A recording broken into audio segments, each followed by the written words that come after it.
Bonjour Arnaud, est-ce que tu peux nous dire pourquoi on perd nos cheveux? Salut Cyril, c'est une excellente question parce qu'il y a vraiment plein de causes de chute de cheveux, ce qu'on appelle l'effluvium.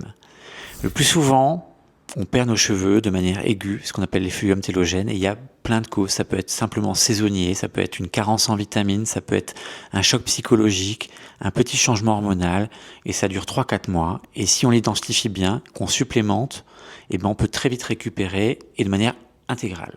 Je pense notamment à l'automne, quand on a une perturbation hormonale, moins d'exposition solaire, des carences en vitamine D, parfois en zinc, en fer. Tout ça, ça peut causer un effluvium télogène. Et ça se corrige aussi très bien avec la mésothérapie. Et à ce moment-là, lorsqu'on fait le diagnostic, on voit pas d'anomalie et ça récupère plutôt très vite.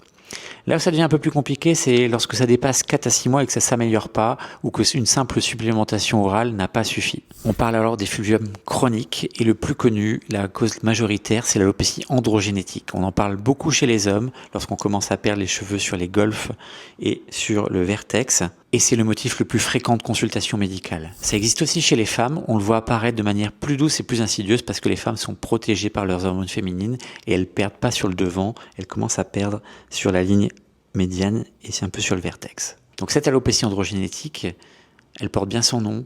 Androgène, c'est nos hormones masculines, mais surtout lorsqu'elles se transforment en dihydrotestostérone, elles deviennent toxiques pour la phase anagène.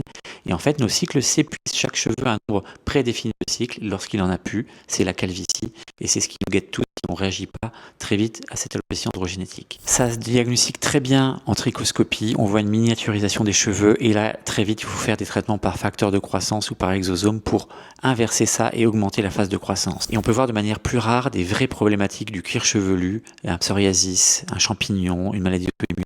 Et on voit que ça peluche un petit peu des squames et nous on le voit aussi très bien à la caméra. À ce moment-là, le traitement il est plutôt médical, c'est souvent un médicament, mais on peut faire des traitements locaux aussi.